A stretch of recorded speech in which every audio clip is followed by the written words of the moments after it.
Bienvenidos una vez más a este programa Abre los Ojos, en el cual estamos pasando diferentes temas que nos pueden ayudar a abrir los ojos a realidades de nuestro mundo poco conocidas, sobre todo en el mundo de la fe, de la Biblia, de la esperanza cristiana. Hoy tenemos un tema que puede interesar a muchos, a creyentes y no creyentes. Se trata de este tema especial. ¿La Biblia es un libro de historia también?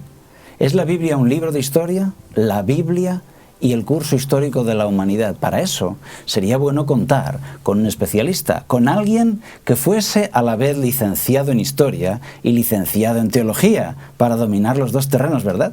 Pues esto es precisamente lo que tenemos hoy. Tenemos con nosotros un invitado especial, al profesor Rafael Calonge. ¿Qué tal? Encantado de que estés con nosotros, Rafael. Pues gracias por haberme invitado y dispuesto a colaborar con el programa. El profesor Rafael Calonge ha sido profesor de historia y también profesor de teología, de manera que reúne los conocimientos de los dos campos. Y, profesor Calonge, díganos, ¿es la Biblia también un libro de historia? Evidentemente, la Biblia es un libro de historia porque, diríamos, está inmersa desde sus orígenes hasta finalizando su relato, está enmarcada en la historia de la humanidad. Desde los imperios antiguos, llegando hasta el Imperio Romano, desde Egipto hasta Roma, hay, diríamos, un periodo de 1600 años, ¿no? Entonces está dentro de la historia antigua, diríamos, ¿no? Uh-huh. Y según cómo se enfoque, podríamos decir, como dicen algunos, que la Biblia entonces es el resultado de la historia, es decir, es el resultado de la historia del hombre. Claro. Está producida por el hombre. Claro, porque a lo largo de las páginas de la Escritura aparecen diferentes personajes que escribieron historia, desde los patriarcas hasta los reyes de Israel, pasando por la época cristiana. Hay, diríamos, personas que aparecen en sus páginas que forman parte de la historia, vivieron en tiempos reconocidos por los historiadores, entonces ellos contribuyeron al desempeño y a la creación de la historia humana, desde la historia humana desde una perspectiva religiosa, es decir, porque a lo largo de esas páginas aparecen sus vivencias fundamentalmente religiosas, porque la Biblia es un libro de historia, pero fundamentalmente es un libro de religión.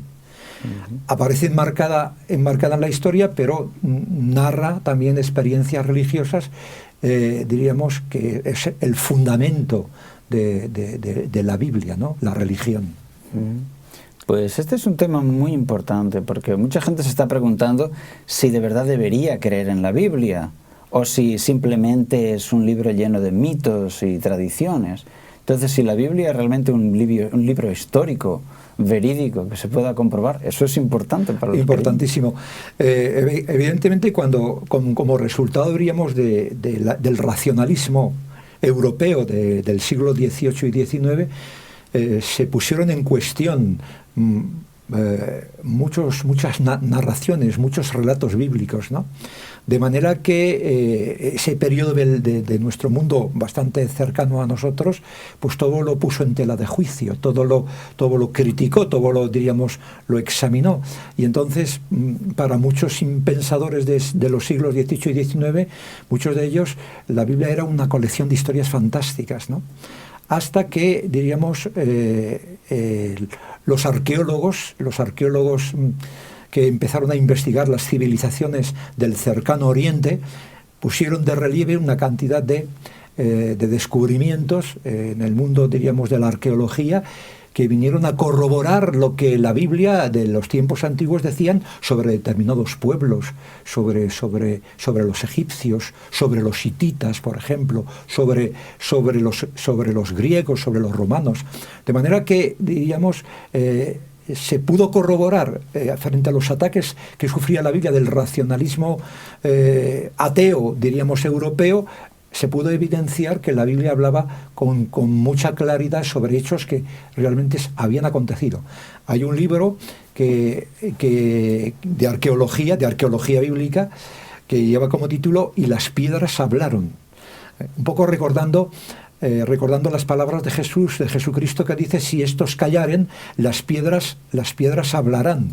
Y precisamente la arqueología de los siglos XVIII y XIX y del XX pusieron de relieve lo que la Biblia había dicho, y que en ese periodo de racionalismo los científicos habían puesto en duda.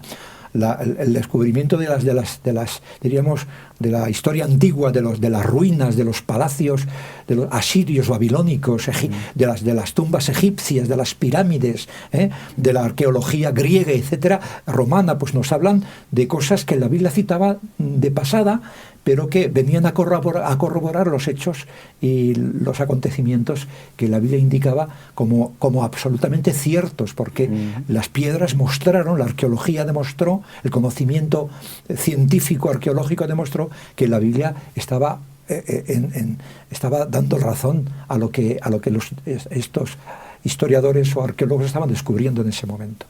Qué interesante, porque esto ya uniría el terreno de la fe con el terreno de la razón, el tener evidencias para creer, ¿no? Tener unas evidencias en las que basar la fe en este libro, en la Biblia. ¿Puede ponernos algún ejemplo? Ha hablado usted de varias culturas, ciudades antiguas que la arqueología ha encontrado. Por ejemplo, la ciudad de Nínive, que por cierto he tenido el privilegio de estar muy cerca, ¿no?, yo de Nínive en mis viajes que he hecho en los últimos años. Nínive se encuentra exactamente en la zona de Irak, ¿no? La ciudad de Nínive era una ciudad que cita la Biblia, una historia bíblica, concretamente de los tiempos de Jonás, ¿no? Entonces, pensaba que eso era un invento bíblico, que no, hasta que se demostró que realmente Nínive había existido. Una ciudad mítica. Una ciudad mítica, eso es lo que decía la gente, pero después demostró la arqueología que Nínive era un hecho real, que se había descubierto, que diríamos que habían tenido lugar en esa ciudad citada por la Escritura, pues acontecimientos que hoy día, diríamos, la piqueta del arqueólogo y la investigación histórica pusieron de relieve como sitios y lugares reales, ¿no? No eran lugares o sitios inventados por los propios autores bíblicos, sino que obedecían, diríamos, a acontecimientos realmente existentes. Y como digo, la investigación histórica, la arqueología, otras ciencias auxiliares de la historia, como la epigrafía, el estudio, digamos, de las lenguas antiguas, de la escritura cuneiforme, vinieron a demostrar que realmente lo que la Biblia había dicho en tiempos de Jonás el profeta, hablando de esta ciudad y de lo que aconteció en ella, era cierto. Qué interesante. Un ejemplo parecido pasó con Ur de los Caldeos. Por ejemplo, sí, la famosa tierra de Abraham, ajá, ¿no? Sí. Ahí diríamos que en los siglos que yo he citado, en los siglos últimos de nuestra historia, diríamos, la Biblia demostró ser un libro absolutamente cierto por los descubrimientos arqueológicos, y hizo callar a aquellos críticos racionalistas de los siglos. Hemos de tener en cuenta que en ese periodo se rinde culto a la investigación, al estudio, diríamos, a la razón de las cosas, ¿no?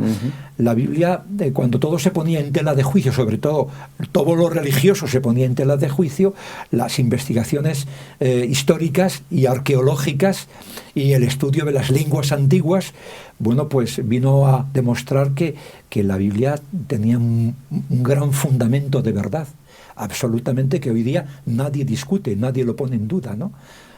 Porque es así, se puede perfectamente verificar en estos momentos.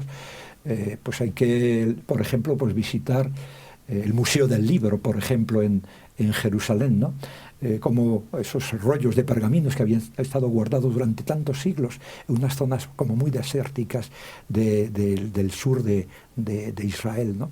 Como, diríamos, se descubren esas vasijas y se puede comprobar que esos textos bíblicos, que al sacarse de las vasijas se fragmentaban y hubo que plastificarlos para poderlos leer. Resulta de que esos libros diríamos, eran idénticos a los que nosotros podemos leer hoy. Así que... se refiere a que el texto bíblico en aquellos escritos antiguos coincide con la Biblia que podemos tener hoy en nuestras casas, ¿no? Perfectamente. O sea, todos estos descubrimientos, los descubrimientos arqueológicos, epigráficos, de escritura cuneiforme, vasijas, todos los elementos, diríamos, del cercano Oriente, que se han investigado y se siguen investigando hasta el día de hoy, pues ponían en evidencia el valor auténtico de la Biblia. No solamente como un libro de historia, que también lo es, sobre todo la Biblia como un libro trascendente, porque detrás de sus páginas y de los hechos históricos y de los hombres y de las civilizaciones que hemos citado y que vivieron a lo largo del tiempo, pues detrás de esas vidas, de esas historias, hay un mensaje trascendente, que es el mensaje que, diríamos, aporta la Biblia al final de todas las cosas, ¿no? Que su mensaje, sus declaraciones, sus dichos, sus historias, la intervención, por ejemplo, de lo sagrado, de lo divino, que se enmarca dentro, digamos, de esas historias, de esas vidas, de esas luchas de imperios, de naciones. Cuando uno lee la Biblia, te das cuenta de que aparece la intervención de Dios con tanta naturalidad. Aparece la intervención de Dios en esos relatos, en esas historias de pueblos, como digo, antiguos, que están ahí a la puerta de la esquina, sus restos todavía, podemos visitarlos hoy, todavía esos lugares. Con tanta naturalidad aparecen, diríamos, esos relatos históricos unidos a la intervención de un ser superior, con tanta naturalidad que uno no sabe dónde comienza lo histórico y termina lo divino, o comienza lo divino y termina lo histórico. Está perfectamente entremezclado todo con naturalidad. Y eso es lo que realmente sorprende de la Biblia. La Biblia es un libro de historia, porque habla de la historia de la humanidad, pero es un libro trascendente porque va más allá de la historia de este mundo, va más allá. Entonces eso lo realmente sorprendente. Es lo que hace de la Biblia un libro superior, por encima, diríamos, de cualquier libro, que los hay, valiosos desde el punto de vista literario histórico.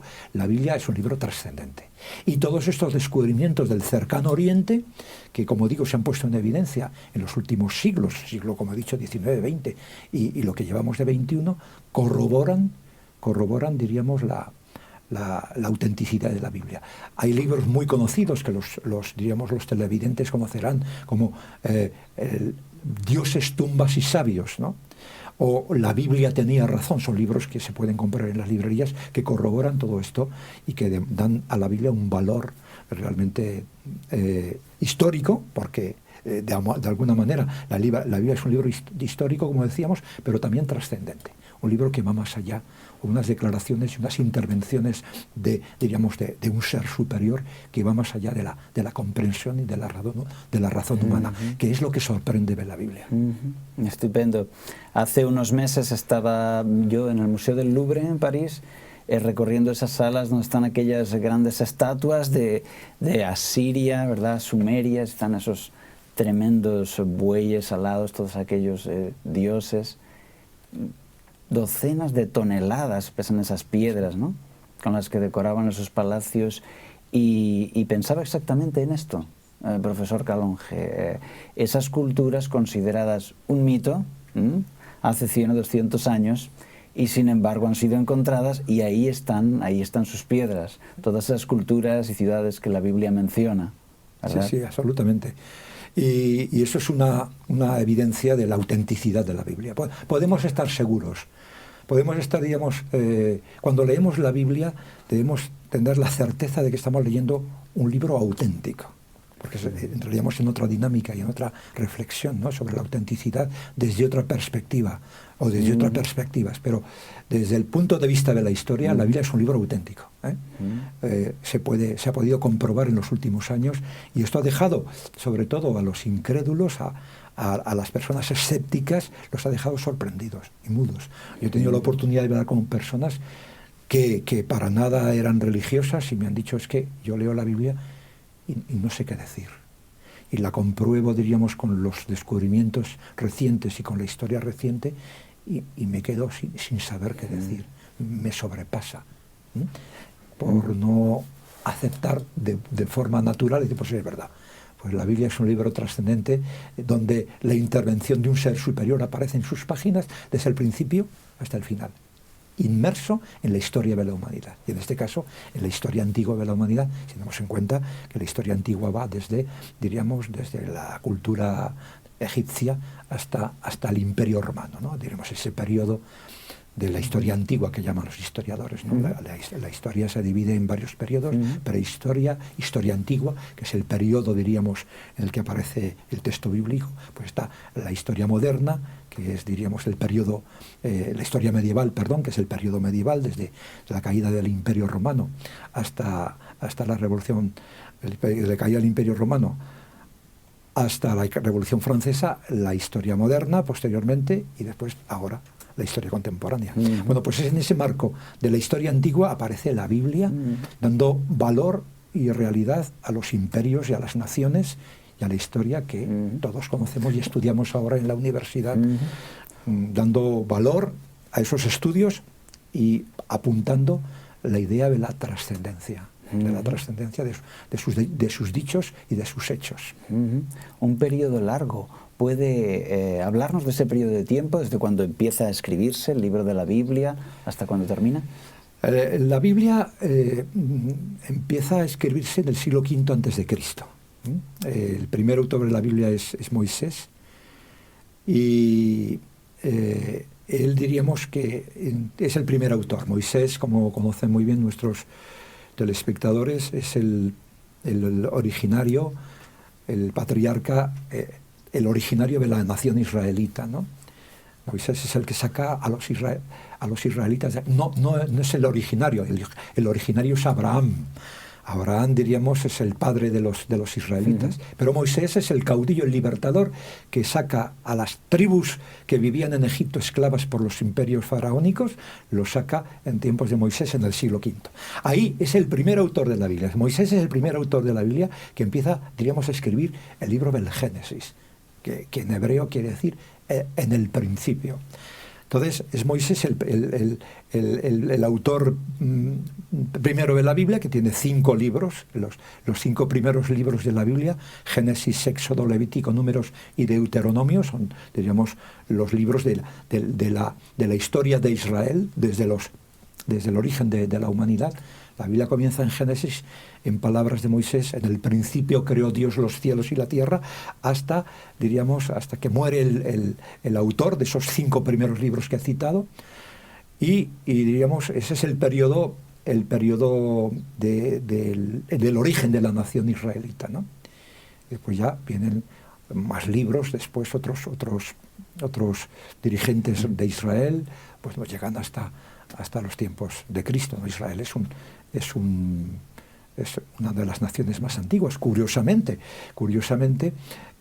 alguien una vez me preguntó que por qué, si Israel había sido un pueblo tan importante en la historia de la humanidad, ¿por qué no había dejado rastros o restos arqueológicos o edificios o documentos históricos como los había dejado, por ejemplo, Egipto o Babilonia o Persia, esos imperios que ahora, como tú bien decías, habían descubierto cosas maravillosas en el Museo del Louvre, hay también el Museo de Londres, hay, diríamos, restos arqueológicos de esos imperios. Y alguien una vez preguntaba, bueno, ¿y por qué Israel no dejó esas huellas de la historia tan importantes de naciones que vivieron en su misma época, en su mismo tiempo?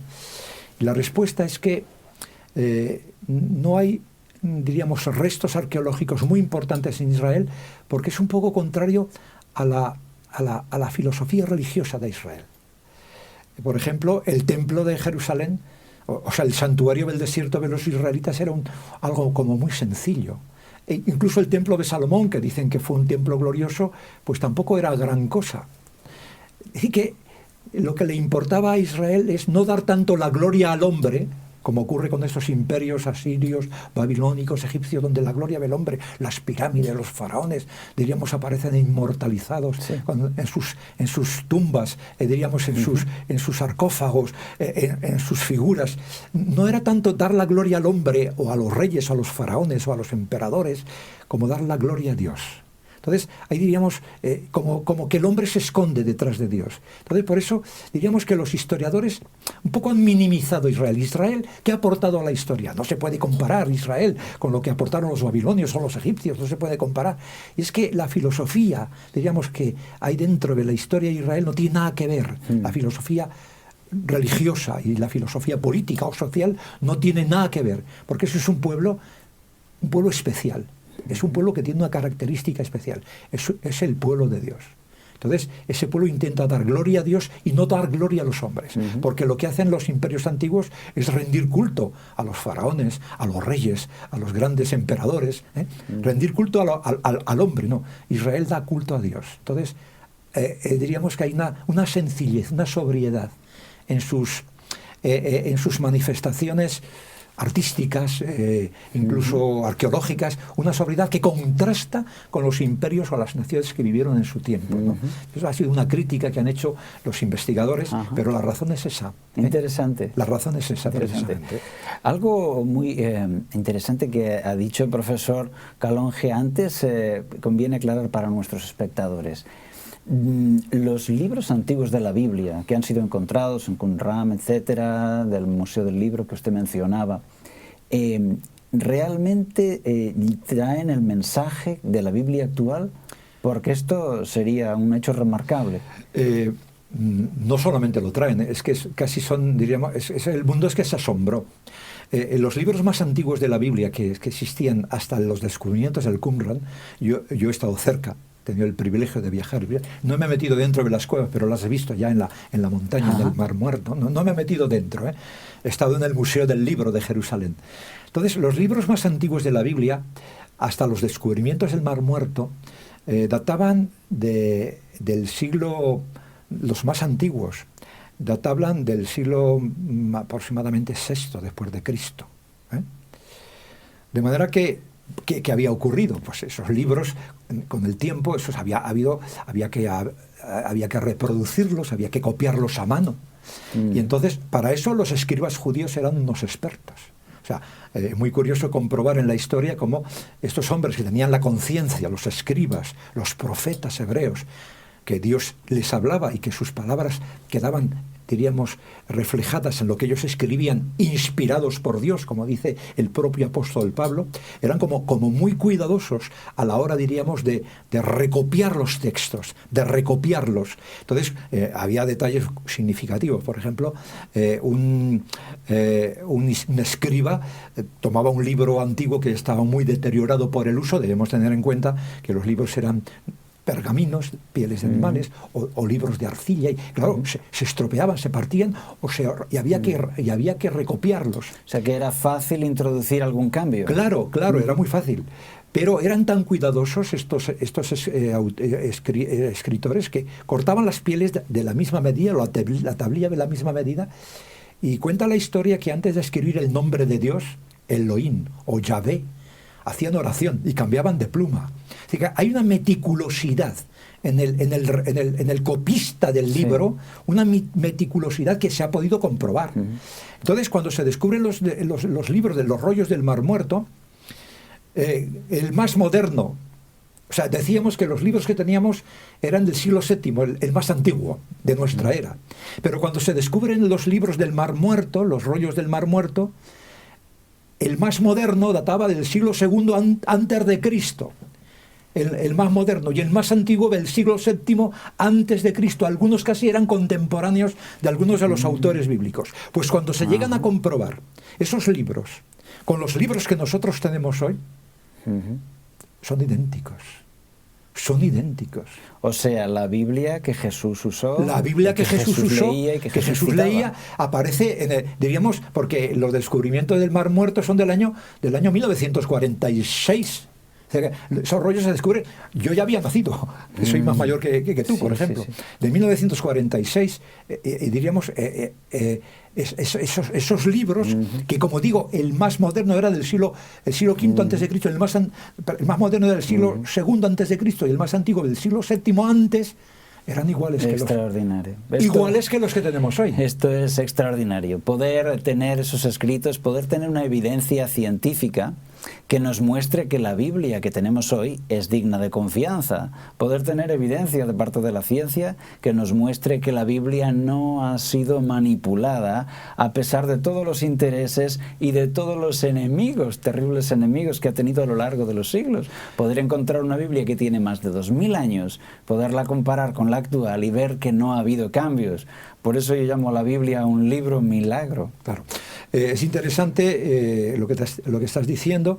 Diríamos que podemos confiar en la Biblia más que en cualquier otro libro antiguo de un historiador romano, griego, Heródoto, o cualquier historiador, que nadie duda de ellos, ¿verdad?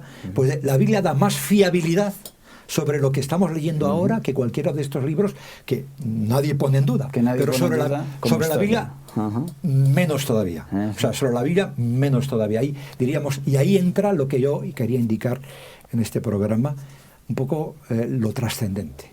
Yo creo, los creyentes, creemos que Dios ha velado por el texto, por su palabra. Que Dios ha cuidado su palabra a lo largo del tiempo. Que a pesar de que ha habido intentos de desviación o cambios de imperios o convulsiones en la historia, Dios ha protegido, diríamos, el libro para que hoy podamos tener la absoluta seguridad de que estamos estudiando, leyendo lo que Dios inspiró a los profetas. Como dirá Pablo, he citado antes, los santos hombres de Dios hablaron y escribieron siendo inspirados por el Espíritu Santo. Es decir, la historia lo corrobora. Los creyentes decimos, señores, nuestra fe no es una fe superficial, es una fe que tiene una base lógica, asentada en el conocimiento científico, apoyada, diríamos, en los descubrimientos de la investigación histórica más exigente, de manera que esto nos da una gran seguridad. Firmeza en nuestra fe. Así es. Mientras algunos piensen que bueno, la creencia fue cosa de tiempos de ignorancia, hoy en día podemos apoyarnos en evidencias como el profesor Calonge nos ha estado explicando y como cualquiera de nuestros espectadores puede hacerlo por investigación y estudio personal. Bien, pues hemos llegado al final de nuestro tiempo. Quizá unas últimas palabras que quieras dirigir a nuestros espectadores. Pues yo a los espectadores les animaría a estudiar la Biblia, a leerla. No, diríamos no tanto a leerla como a investigarla, comparar los textos, como dirá el profeta, renglón tras renglón, línea sobre línea, un poquito allá. La Biblia no es una novela, la Biblia es un libro de estudio, es un libro de investigación, es un libro para detenerse en él con serenidad, pidiendo la dirección de Dios. Y la Biblia tiene, aparte de su veracidad histórica, tiene un mensaje espiritual, moral, humano, que impresiona. Yo invito a nuestros oyentes a que tengan esta experiencia que realmente vale la pena, porque es una experiencia enriquecedora para el mundo en que vivimos y sobre todo es una experiencia trascendente.